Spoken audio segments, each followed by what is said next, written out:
Hello guys, welcome to my channel.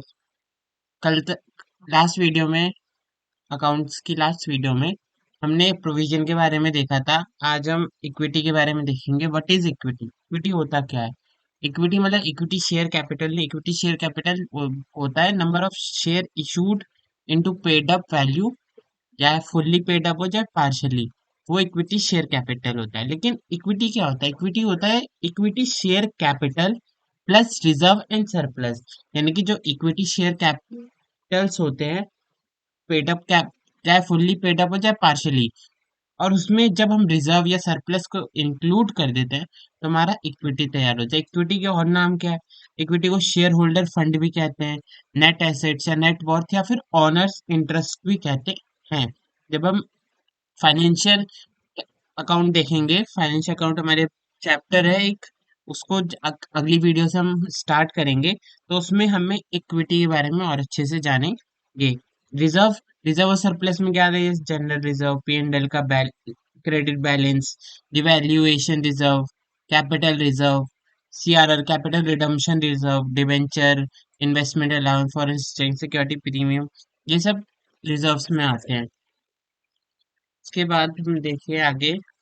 Some sometimes equity includes preference share capital also. कभी कभार होता है अनकन्वर्टेबल preference shares होते हैं, तो वो भी इक्विटी में आते हैं। कन्वर्टेबल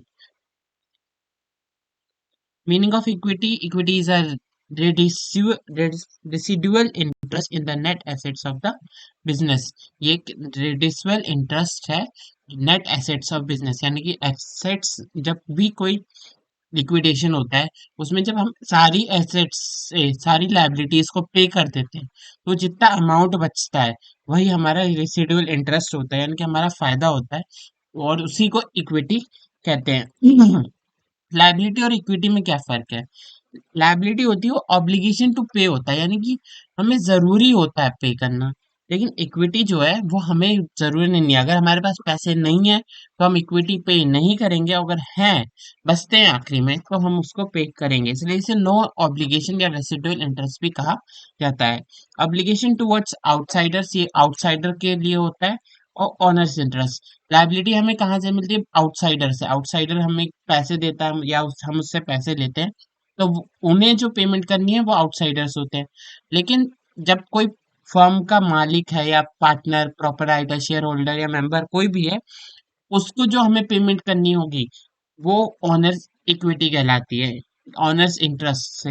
ये सब हमारे काम आएगा जब हम फाइनेंशियल स्टेटमेंट करेंगे। उसमें जब बैलेंस शीट बनाएंगे तो उसमें ये सब टॉपिक्स कवर होंगे।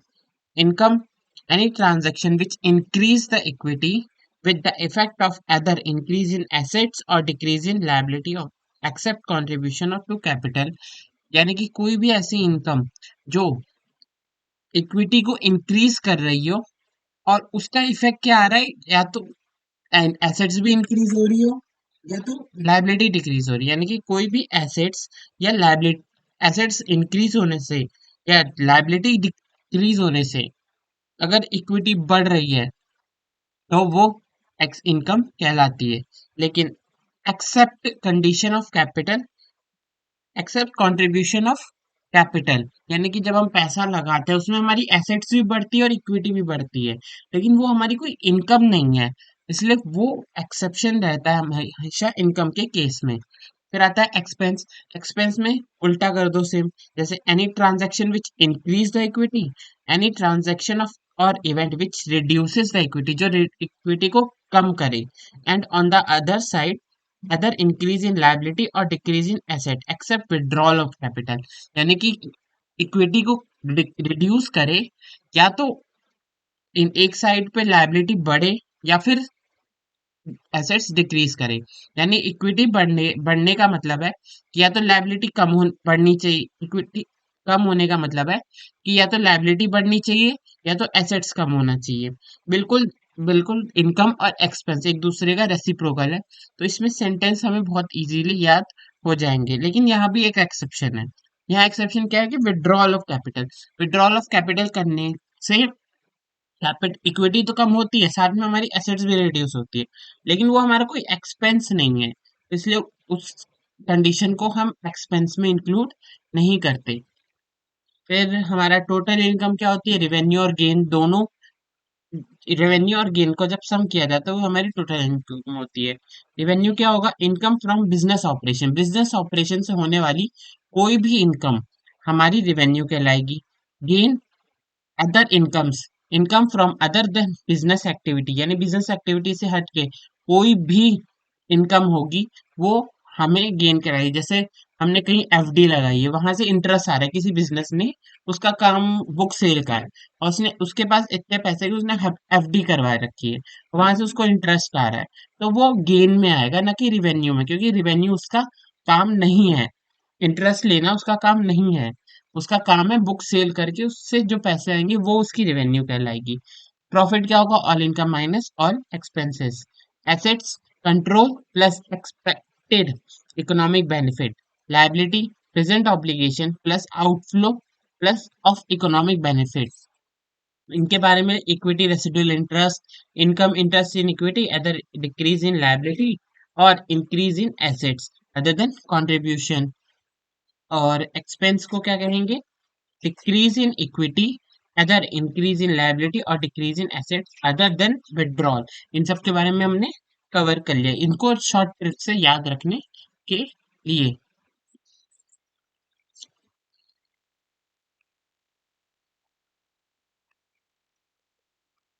उसके बाद हमारा आता है इन्वेंट्री। इन्वेंट्री देखें तो जैसे हम कोई एसेट्स परचेज करते हैं उसकी एंट्री क्या होती है, purchase account debit to bank. लेकिन परचेज एक तरीके का हमारा एक्सपेंस है, क्योंकि जब ट्रेडिंग अकाउंट बनाते हैं तो हम उसे डेबिट साइड में शो करते हैं डेबिट साइड में शो करता है, और डेबिट साइड में क्या आता है, डेबिट साइड में हमेशा एक्सपेंसेस आते हैं।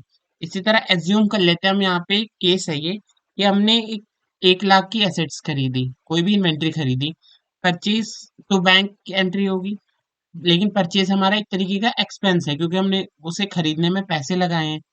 तो ट्रांसफर ऑफ ट्रेडिंग अकाउंट, फिर उसके बाद हम उसे ट्रेडिंग अकाउंट में डालेंगे, तो trading to purchase 1 lakh. Trading account में किस साइड शो होगा वो, डेबिट साइड, डेबिट साइड हमेशा एक्सपेंस आते हैं। एज्यूम कर लेते हैं हमारे पास कोई ओपनिंग स्टॉक नहीं है, केस इजीली समझ आएगा। तो उसके बाद ड्यूरिंग ईयर हमने कोई सेल भी नहीं की, अब कोई सेल नहीं की तो वहां हमें क्या दिखेगा, क्लोज सेल जीरो, तो वहां हमारी क्या आ जाएगी, क्लोजिंग स्टॉक। क्लोजिंग स्टॉक क्यों आई, क्लोजिंग स्टॉक हमारी कोई इनकम तो है नहीं, जब कोई इनकम नहीं है तो क्रेडिट क्यों हुई, क्योंकि यहाँ पे जब हम किसी भी इनकम कब रिकॉर्ड, एक्सपेंस कब रिकॉर्ड करते हैं, एक्सपेंस रिकॉर्ड करते हैं जब हमारी कोई इनकम होती है। जब हमारी कोई इनकम ही नहीं हुई तो हम एक्सपेंस क्यों रिकॉर्ड करेंगे, और एक्सपेंस अगर हमें रिकॉर्ड करा है तो वो उसको हमें एसेट्स में कन्वर्ट करना होगा, इसलिए हम क्लोजिंग स्टॉक का यूज करते हैं। Entry of closing stock in trading account, closing stock की एंट्री क्या होती है ट्रेडिंग अकाउंट में, closing stock account debit to trading, expense will be credit due to the matching concept. इसमें मैचिंग कॉन्सेप्ट की वजह से हम क्रेडिट करते हैं एक्सपेंस को, ताकि हमारा P and statement of P and L और बैलेंस शीट सही है। फिर नेक्स्ट ईयर मान लो हमारी सोल्ड हो गई 12,500 का, 1 लाख 1,25,000 की, 1,25,000 की हमारी एसेट सेल हो गई, तो उसकी एंट्री क्या होगी, बैंक टू सेल और सेल टू ट्रेडिंग। अब इस साल हमें इनकम हुई है, इस साल हमने सेल करा है, तो इससे हमारी इनकम हुई, तो हम ट्रेडिंग अकाउंट के सेल साइड लिखेंगे, तो अब हमें वहां एक्सपेंस भी डालना पड़ेगा, तो उसके लिए हम ओपनिंग स्टॉक तैयार करेंगे। ओपनिंग स्टॉक एक तरीके का हमारा एक्सपेंस शो करेंगे। और इसको कैसे समझना है, what is closing, closing stock क्या होता है, closing stock is a reversal of expense, expense का जब हम रिवर्स कर देते हैं यानी कि एक्सपेंस खत्म कर देते हैं और क्रिएट कर देते हैं एसेट्स। किसी भी एक्सपेंस को अगर हम खत्म करें तो वो हमारी एसेट्स में क्रिएट हो जाएगी, जिसे हम क्लोजिंग स्टॉक करते हैं, एंड ऑफ कहते हैं एंड ऑफ द ईयर। और जब हमें दोबारा उस एसेट्स को एक्सपेंस करना है, क्योंकि अब तो अब उससे हमें इनकम होगी अगले साल, तो उसे हम ओपनिंग स्टॉक में डालेंगे। It is reversal of assets and creation of expenses. इसके बाद हमारा आता है रिजर्व एंड प्रोविजन। रिजर्व यानी कि profit, retain earning, surplus earning. और प्रोविजंस का मतलब हमने सीख रखा है आउटफ्लो बेस्ड या लॉस बेस्ड, कोई दो तरीके के होते हैं। एक फॉर्मेट देखते हैं हम। ये स्टेटमेंट ऑफ P&L का फॉर्मेट है, क्योंकि अगले ही वीडियो से हमें फाइनेंशियल स्टेटमेंट स्टार्ट करनी है। तो उसका एक छोटा सा फॉर्मेट नहीं है, एक तरीके कॉन्सेप्ट है कि मेन मेन हेडिंग्स क्या है। सबसे पहले ऑल इनकम्स, जिसमें रिवेन्यू और अदर इनकम्स दोनों आएगी। वो उसमें से लेस करेंगे ऑल एक्सपेंसेस इंक्लूडिंग प्रोविजंस। फिर प्रॉफिट बिफोर टैक्स आ जाएगा। प्रॉफिट बिफोर टैक्स यानी टैक्स पे करने से हमें कितना प्रॉफिट हो रहा है वो आ जाएगा, जिसे PBT भी कहते हैं। तो उसके बाद हम उसमें से प्रोविजन फॉर टैक्स माइनस कर देंगे, या उसे टैक्स एक्सपेंस भी कह सकते हैं। टैक्स एक्सपेंस या ये अर्निंग अवेलेबल फॉर शेयर। उसके बाद हमारा आ जाएगा profit after tax. Profit after tax आ जाएगा तो वो उसको हम earning available for share holders भी कहते हैं। ये बोथ प्रेफरेंस और इक्विटी शेयर दोनों के लिए होता है। उसके बाद इसमें से हम प्रीफरेंस शेयर का डिविडेंड माइनस कर देंगे, तो हमारा ई ए एस एच क्या है? Earning available for equity share holders. ये EASH बचेगा जब हम एक प्रेफरेंस का भी कर देंगे। अब हम पे बिजनेस पे डिपेंड करता है कि वो सारा इक्विटी को दे देना चाहता है या कम देना चाहता है। अगर वो इक्विटी को डिविडेंड कम देता है तो जो आखिरी में भी उसका भी डिफरेंस बचता है उसे हम कहते हैं रिटेन्ड अर्निंग। रिटेन्ड अर्निंग का और क्या नाम है? जनरल रिजर्व भी कह सकते हैं, P&L क्रेडिट बैलेंस भी कह सकते हैं, एक्यूमुलेटेड प्रॉफिट भी कह सकते हैं, कुछ भी कह सकते हैं। तो इसी के साथ हम्म, आगे देखते हैं हम। एक डेप्रिसिएशन का कॉन्सेप्ट देखते हैं।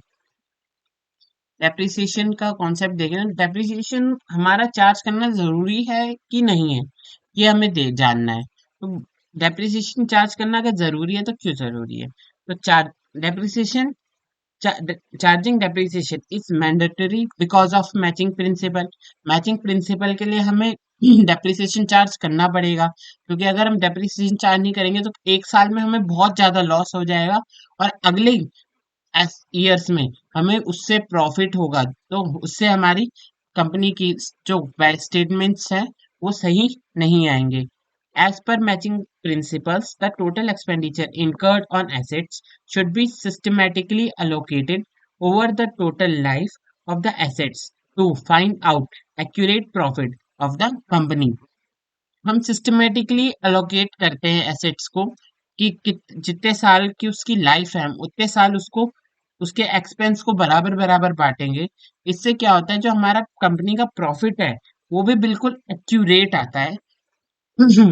और even in case of assets like building where the market value is more than book value of asset, depreciation is mandatory to show the actual expenditure during the year because the market value profit is not realizable immediately। हम जैसे कोई assets है, building है, उसकी तो market में value बढ़ेगी कभी कम होगी। मान लो उसकी मार्केट वैल्यू बढ़ रही है, तो हम उसकी वैल्यू को लेके क्यों नहीं लिख रहे डेप्रिसिएशन? क्योंकि जो मार्केट बढ़ रही है वो इमीडिएटली तुरंत ही हमें प्रॉफिट नहीं दे रही, वो हमें बाद में देगी अगर हम जब सेल करेंगे तो। अभी तो हम सेल नहीं कर रहे, तो अभी सेल नहीं कर रहे तो जो हमने एक्सपेंस किया है उस बिल्डिंग पे उसको तो रिकवर करना पड़ेगा। तो उसको तो शो करना पड़ेगा ना कि अपनी बैलेंस शीट पे अपना एक्सपेंडिचर, उस एक्चुअल एक्सपेंडिचर उसके लिए हमें दिखाना पड़ेगा। उसके बाद we should not always consider the prudence will recording any transaction and event ever there is a certainty any recovery, then we can ignore prudence concept। Prudence concept पे बात करें तो प्रूडेंस कॉन्सेप्ट कहता है कि फ्यूचर में होने वाली इनकम को हम अपनी बुक्स में नहीं करेंगे, लेकिन कोई अगर एक्सपेंस होने वाला है तो उसे हम पहले ही रिकॉर्ड कर लेंगे। तो ये स्टेटमेंट क्या कहता है कि जरूरी नहीं है कि हमें हर जगह प्रूडेंस लगाना पड़े। हम जब अकाउंटिंग स्टैंडर्ड्स पढ़ेंगे तो उसमें कई सारे हमारे कॉन्सेप्ट्स आएंगे जो कहेगा कि प्रूडेंस यहाँ जरूरी नहीं है। तो prudence will recording any transaction individual, अगर कोई ऐसी केस है, ऐसा ट्रांजेक्शन या इवेंट है जिसमें हमें पता है कि इतने अमाउंट की रिकवरी हमारी हो ही जाएगी, प्रॉफिट होगा ही होगा, तो हमें प्रूडेंस कॉन्सेप्ट को इग्नोर करना चाहिए और उस प्रॉफिट को हमें रिकॉर्ड करना चाहिए। एग्जाम्पल देखिए, estimating the residual value of assets will charge depreciation. जब डेप्रिसिएशन चार्ज करते हैं तो हम उसकी कॉस्ट में से हमेशा रेसिडुअल वैल्यू माइनस करते हैं। हम देखते हैं कि जब हम मशीन को सेल करेंगे यूज के बाद तो उसमें कितना प्रॉफिट बचेगा, तो उस प्रॉफिट को हम माइनस करते हैं। तो वहां भी हम प्रूडेंस कॉन्सेप्ट को अप्लाई नहीं करते। Recording any expected gains from investment as per the market value, यानी कि अगर मार्केट वैल्यू में ऐसी कोई गेन होने वाली है इन्वेस्टमेंट से, हमने कोई कहीं इन्वेस्टमेंट कर रखी है और हमें लगता है कि अगली बार इसका बहुत ज्यादा प्रॉफिट आने वाला है इससे, तो हम उसे भी रिकॉर्ड करेंगे, ताकि क्योंकि हमें पता है प्रॉफिट तो आएगा ही, कोई चांस ही नहीं है कि उस पर लॉस हो, तो हम उसको रिकॉर्ड करेंगे। और कहीं हमें लगता है कि अगर 50% से ज्यादा चांसेस हैं कि प्रॉफिट आएगा, तो उसको रिकॉर्ड कर लेना है। और जहां नहीं है 50-50% से ज्यादा, तो उसको रिकॉर्ड हम नहीं करेंगे। तो इसी के साथ आज की वीडियो में इतना ही। नेक्स्ट वीडियो से हम फाइनेंशियल स्टेटमेंट स्टार्ट करेंगे, उसके statement of P and L किसे में क्या क्या आता है, बैलेंस शीट में क्या क्या आता है, उनके कॉन्सेप्ट जानेंगे और कुछ उस पे क्वेश्चंस करेंगे। Thank you.